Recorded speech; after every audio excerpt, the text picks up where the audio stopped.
성전은 어떤 곳인가? 오늘은 예수님의 마지막 일주일 중 월요일에 있었던 일을 살펴보려고 합니다.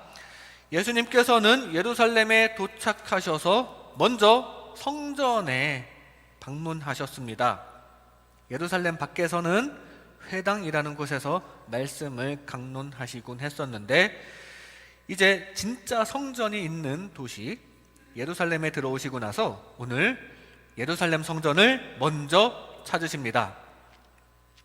예수님께서는 자기 집으로 돌아가는 귀소 본능처럼 이 아버지의 집인 이곳 성전을 먼저 찾으신 것입니다.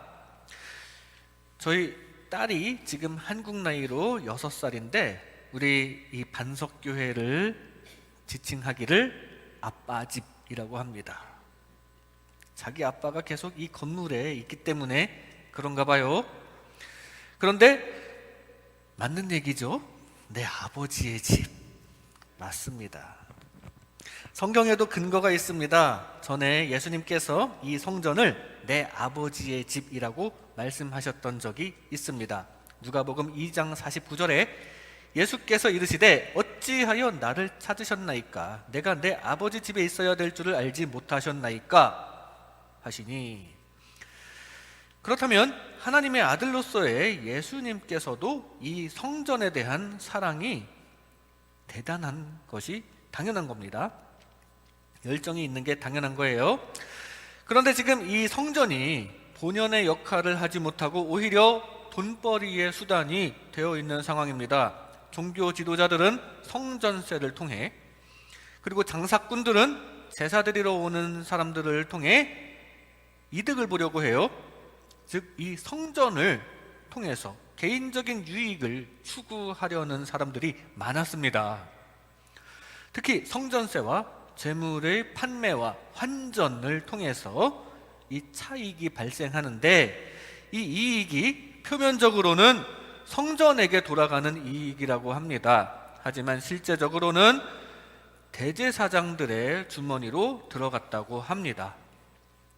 이렇게 상업주의적으로 오염된 이 성전 문화를 지금 예수님께서 뒤집고 계시는 중입니다. 오늘 이 말씀에는 성전, 즉 하나님의 집은 어떤 곳인가, 하나님의 집은 어떤 곳인가가 오늘 말씀에 잘 드러나 있습니다. 이 시간 이런 말씀을 나눌 때 우리도 하나님의 집, 즉 우리 반석교회에서 어떤 행동을 해야 할지를 다시 생각하면서 이곳을 하나님의 거룩한 집으로 잘 가꾸게 되시기를 바랍니다. 우리 교회가 하나님과 성도들 간의 사랑만 가득한 교회가 되기를 주님의 이름으로 축복합니다. 성전은 어떤 곳인가? 먼저 기도하는 곳입니다. 기도하는 곳. 오늘 본문 46절 말씀에 그들에게 이르시되 기록된 바 내 집은 기도하는 집이 되리라 하였거늘 너희는 강도의 소굴을 만들었도다. 기도하는 집이라고 하였다고 다시 한번 강조하십니다. 여기는 믿음으로 기도하여 응답받아야 하는 곳인데 너희들은 지금 기도를 방해하고 있다. 다 나가라 하시는 거예요. 예수님께서는 이사야 56장 7절 말씀을 인용하셨습니다. 거기에 분명히 우리 여호와 하나님께서 내 집은 만민이 기도하는 집이라. 우리 주 하나님의 집, 이 성전은 만민이 기도하는 집이라고 분명히 말씀하셨습니다. 맞습니다. 성전은 지금 여러분처럼 기도하러 모이는 곳입니다. 성전에서 우리는 기도해야 합니다. 성전에서 기도 많이 하여 이 장소의 본질인 하나님과의 관계를 이루시기를 바랍니다. 우리가 교회에서 하는 일은 크게 하나님과의 관계와 성도들과의 관계를 이루는 것이 우리가 교회에서 하는 일입니다. 그 중에서 하나님과의 관계의 주축을 이루는 것이 바로 이 기도입니다. 우리가 예배 시간에 빼놓지 않고 하는 것이 기도이죠. 기도로 주님께 감사를 표현하고, 기도로 주님께 잘못을 고백하고, 회개하는 마음으로 용서를 구하고, 또 기도로 우리의 사정을 아뢰고 간구하면서 결국 기도로 주님과 가까워지는 것이 우리가 성전에서, 교회에서 반드시 해야 할 일입니다. 이곳에서 오늘도 기도 많이 하시기 바랍니다. 그런데 예수님께서 내쫓으셨던 이 장사하는 사람들은 어떻습니까? 그 사람들은 기도를 전혀 하지 않았을 겁니다. 아니, 오히려 기도의 분위기를 해치고 있습니다. 하나님을 만나서 기도해야 할 이곳에서 그저 자기 물건을 팔고 이윤을 추구하느라 거기에만 몰두하고 있습니다. 정 자기 물건을 사람들에게 팔고 싶으면 먼저 성전에 들어와서 하나님께 기도를 한 후에 좀 기도에 방해되지 않는 저 구석에 가서 조용히 물건을 팔거나 아예 성전 밖으로 나가서 팔았어야죠. 그랬어도 장사는 가능했었을 텐데 말입니다. 그런데 이 부분을 좀 상세하게 서술한 마가복음 말씀을 보면 이렇습니다. 마가복음 11장 16절에 아무나 물건을 가지고 성전 안으로 지나다님을 허락하지 아니하시고, 무슨 얘기예요? 아무나 물건을 가지고 성전 가로질러서 막 지나다녔다는 얘기입니다. 사람들이 성전 안을 지름길로 막 가로질러 다녔다는 얘기예요.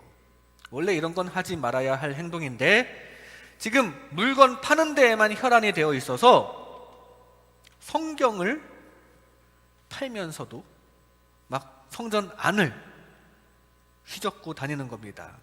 지금 우리 교회 지금 예배하는 지금 이 순간에 이 앞을 막 왔다 다니면서 성경 안 가지고 왔어요? 여기 성경 있습니다. 싸게 팔게요. 막 이러는 것과 같아요. 지금 예배 중인데 이 예배를 방해하는 거, 기도를 방해하는 거, 그 자체가 문제입니다. 성전에서 이루어지는 일 중에 가장 중요한 것은 다름 아닌 바로 하나님께 드리는 기도, 하나님께 드리는 기도가 가장 중요하다는 사실을 잊지 마시기 바랍니다. 솔로몬이 별로 한 것 없는 것 같지만 핵심적인 일을 한 게 몇 가지 있습니다. 먼저 아시다시피 하나님께 겸손히 지혜를 구해서 지혜와 부귀영화를 얻었고요. 그때까지는 없었던 성전을 건축했다는 사실입니다. 그리고 나서 열왕기상 8장에 보면 성전 봉헌 기도를 하는데 여기에 자주 나타나는 단어가 있는데 바로 기도입니다. 성전 봉헌 기도를 할 때 성전과 관련하여 기도라는 말을 많이 했어요. 누구든지 이 성전에서 주께 기도하여 간구하거든 들으소서. 누구든지 이 성전을 향하여 주님께 기도하며 회개하거든 용서하소서. 이 성전의 본질이 바로 기도라는 사실을 확실히 하였습니다. 솔로몬 성전 봉헌 시절에서부터 성전은 기도하는 곳이었어요. 성전은 이렇게 만들어질 때부터 원래 목적이 하나님과 교제하는 곳이었습니다. 이 성전에서 우리들도 주님과 활발한 기도의 교제가 있기를 바랍니다. 그리고 응답 받으시기 바랍니다. 오늘도 기도하여 응답받는 성전의 본연에 충실한 신앙생활을 하는 저와 여러분 되시기를 바랍니다. 예수님께서 태어나실 무렵에 예수님께서 내 아버지의 집이라고 지칭하신 그 성전에 안나라는 선지자가 있었는데 그녀는 남편이 죽은 이후에 계속 쭉 성전에서 살다시피 하였습니다. 누가복음 2장 37절에 과부가 되고 84세가 되었더라. 이 사람이 성전을 떠나지 아니하고 주야로 금식하며 기도함으로 섬기더니, 집이 없어서 성전에서 숙식하였다는 얘기가 아니라 거의 반평생을 기도하면서 하나님의 전 성전을 위해 봉사하는 삶을 쭉 살아왔다는 얘기입니다. 뭐 교회에서 살다시피 하는 사람이 있죠. 그런 삶을 살았다는 얘기예요. 왜요? 우리 주님과의 관계가 참 좋았기 때문입니다. 주님이 좋아서 남편이 죽은 이후에는 아예 일평생을 교회에서 살다시피 한 겁니다. 그 성전이 예수님 앞에서 장사하는 사람들이 막 돌아다녔던 그 동일한 성전인데 유월절이 아닌 기간에는 예전에 그 안나라는 선지자가 있었을 때 그때는 그래도 좀 한산했는지, 유월절이 아니라서 한산했는지요, 아니면 장사꾼이 득실거렸어도 꾹 참고 하나님께 기도만 했었는지, 이 안나 선지자는 늘 하나님과 기도의 교제를 하고 있었다는 사실입니다.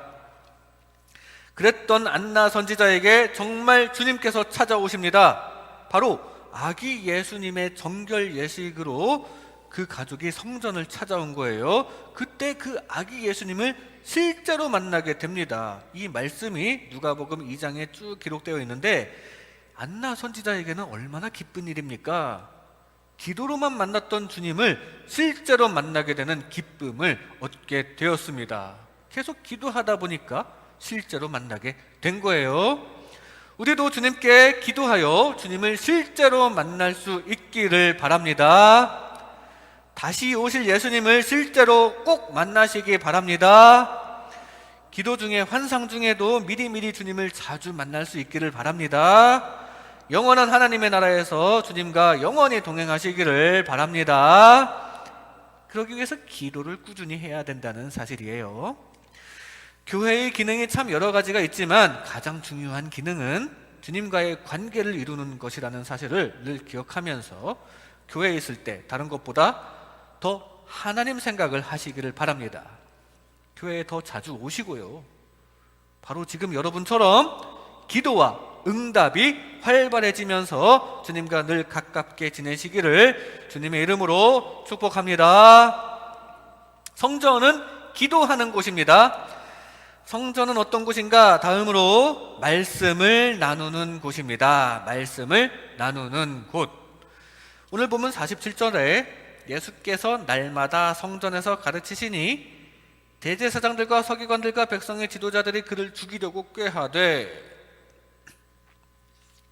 날마다 성전에서 말씀을 가르치셨다고 해요. 말씀을 나누는 곳이라서 그렇습니다. 누가복음에는 이 성전 정화 사건은 짧게 2구절밖에 없습니다. 싹 지나가고 바로 47절부터 평상시에 예수님께서 날마다 성전에서 말씀을 가르치신다라는 이야기로 이어집니다. 예루살렘 성에 들어가시자마자 성전에서 장사하는 자들을 내쫓으시고 그 주 목요일 밤에 잡히셨으니까 한 나흘 정도를 매일 성전에서 말씀을 나누셨다는 얘기가 됩니다. 월, 화, 수, 목 항상 성전에서 말씀을 나누셨어요. 그래서 다음 장 20장 첫 부분에 보면 하루는 예수님께서 성전에서 백성을 가르치시며 라고 기록되어 있습니다. 예루살렘 성전이 있는 지역에 오신 예수님께서는 이 성전에서 해야 할 일에 이렇게 매일매일 충실하셨던 것입니다. 이렇게 성전에서 말씀을 나눠야 합니다.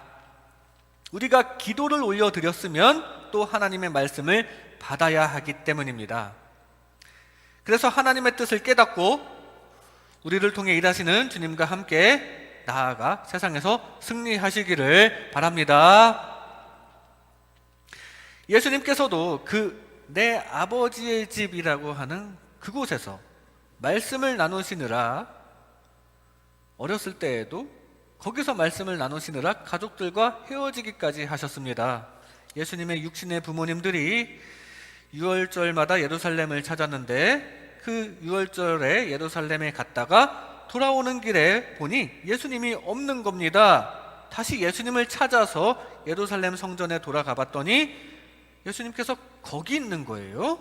누가복음 2장 46절에 사흘 후에 성전에서 만난즉 그가 선생들 중에 앉으사 그들에게 듣기도 하시며 묻기도 하시니, 예수님께서는 성전에서 말씀을 나누셨던 것입니다. 어릴 적부터요. 성전에서의 진짜 할 일을 하신 것입니다. 이렇게 예수님께서 본을 보이셨듯이 성전에는 말씀이 가득해야 합니다. 우리도 주님의 말씀으로 가득 무장하는 주님의 자녀가 되시기를 바랍니다. 복 있는 사람은 오직 여호와의 율법을 즐거워하여 그의 율법을 주야로 묵상하는 자라고 하였습니다. 항상 말씀을 가까이 하는 자가 하나님으로부터 오는 복을 많이 받게 되는데, 성전에서 특히 하나님의 말씀을 많이 나눠야 합니다. 그리하여 이 하나님의 집에서 주님 주시는 깨달음이 가득하고 순종과 형통함이 가득하게 되시기를 바랍니다. 교회에서 우리가 해야 할 일 중에 많은 시간을 차지하는 것이 이런 말씀을 나누는 것이죠. 시간적으로도 실제적으로 이렇게 목사가 설교하는 것을 듣고 있는 시간이 가장 많긴 해요. 그래서 이 시대에는 예배에서 이 설교의 비중만, 시간적인 비중만 너무 크다고 지적하는 사람들도 있는데, 맞아요. 저도 핵심만 임팩트 있게 짧게 하는 것을 추구하고 있기는 합니다. 너무 짧게 하면 너무 오신 보람이 없을까봐 좀 분량을 채우기는 하는데, 짧게 하는 게 저도 추구하고 있기는 해요. 그런데 예배의 다른 시간들, 찬양과 기도 시간도 상당히 중요한 예배라는 것을 잊지 말아야 합니다.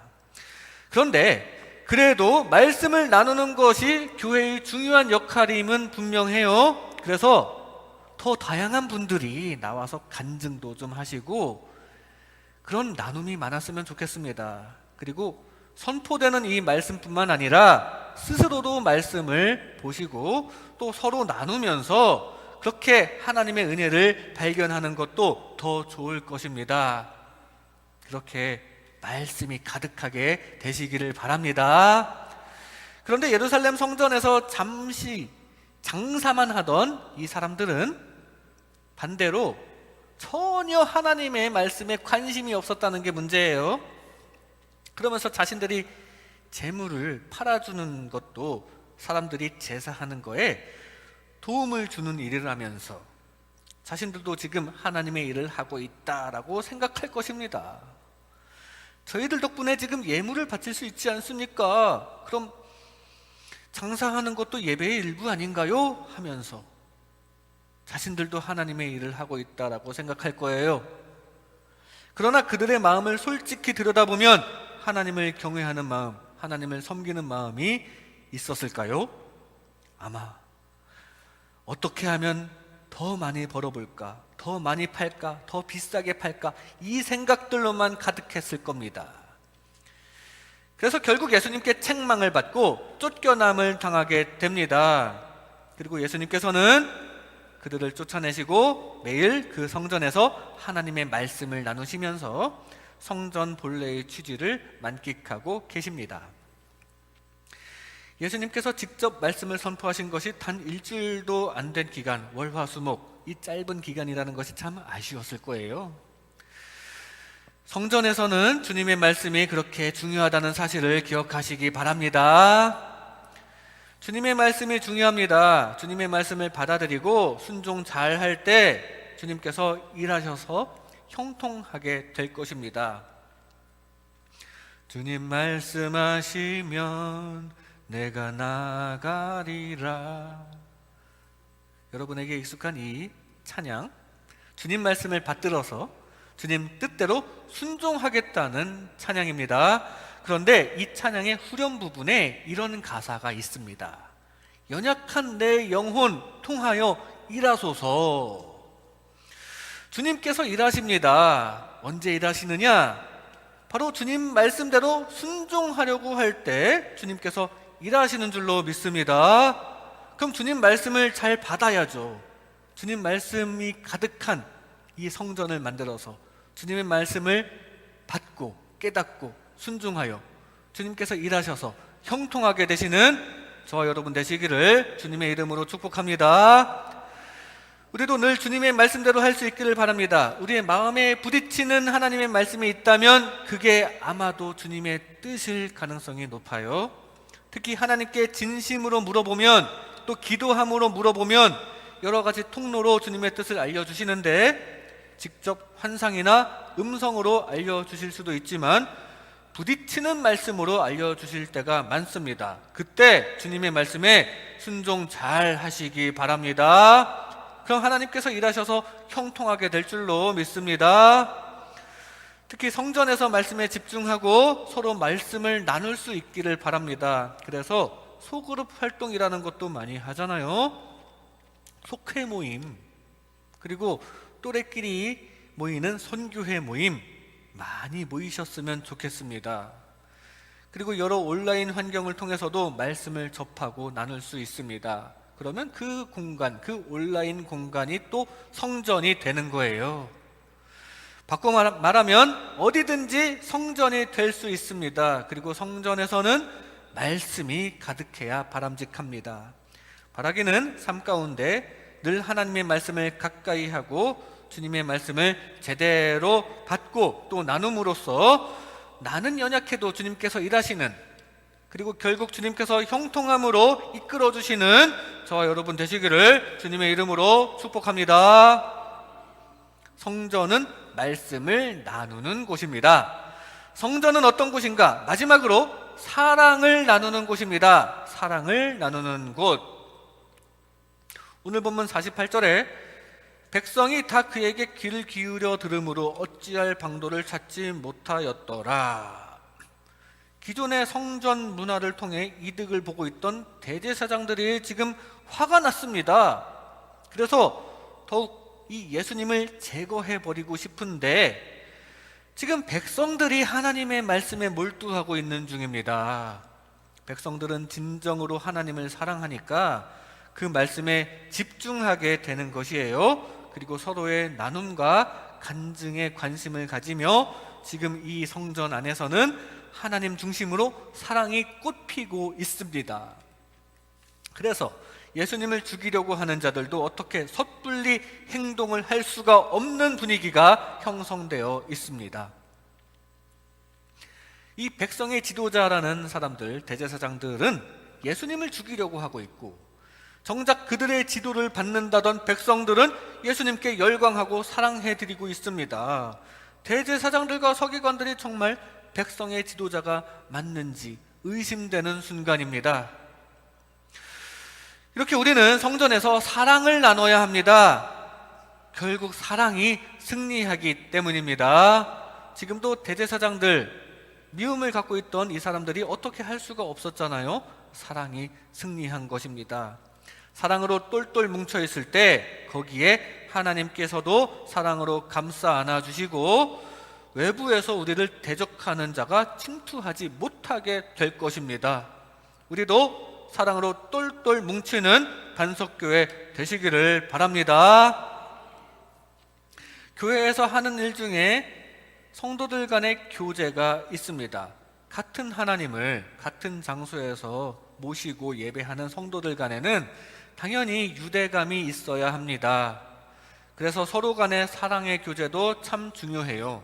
말씀을 나누고 간증하고 교제하는 가운데 서로의 이야기에도 관심을 갖고 서로 보듬어주며 그렇게 하나님의 사랑이 가득한 우리 교회가 되시기를 바랍니다.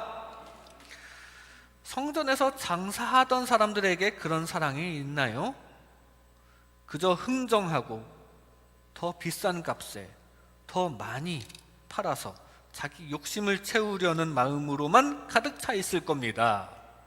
아니, 장사가 더 잘 되는 곳을 찾으려다 보니 자리 경쟁을 하고, 그러다 보니 이렇게 성전 안에까지 막 들어와서 예배를 방해를 해요.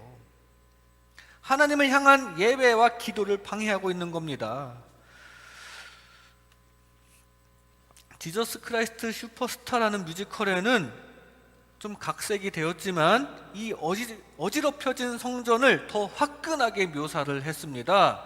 거기서는 장사뿐만이 아니라 온갖 세속적인 쇼까지 성전 안에 가득 들어차 있는 모습이 그려집니다.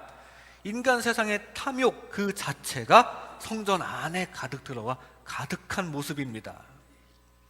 이 당시 이스라엘의 모습이 이런 모습이었음을 우리 예수님께서는 지적하십니다.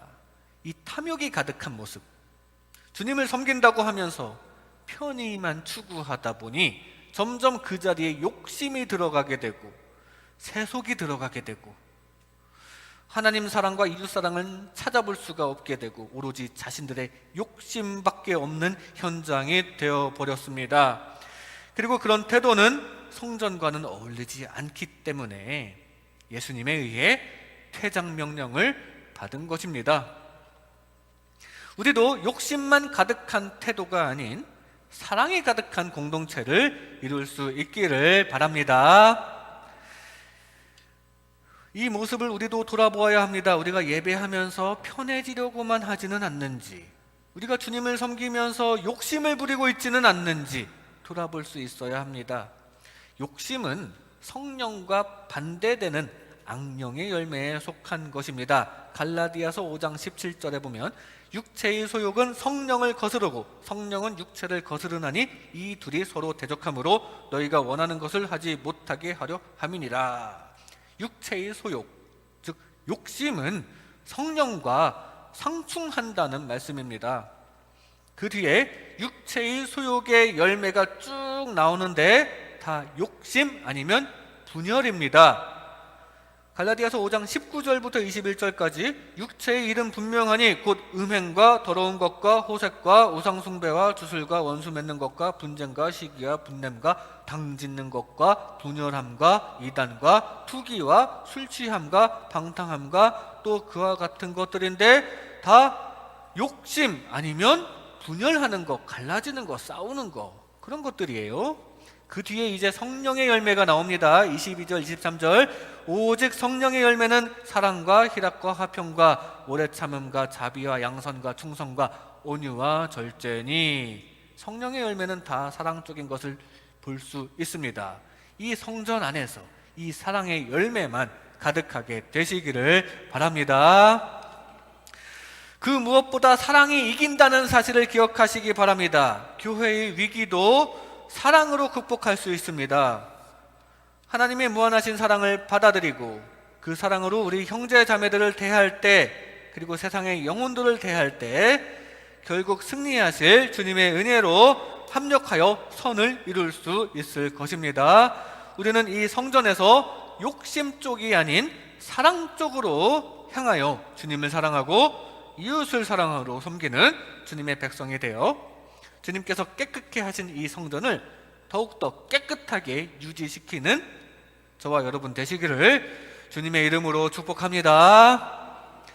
이 시간 성전은 어떤 곳인가? 성전은 어떤 곳인가? 라는 제목으로 하나님의 은혜를 나눴습니다. 성전은 기도하는 곳입니다. 교회의 가장 중요한 의미는 하나님과의 관계라는 것을 기억하시기 바랍니다.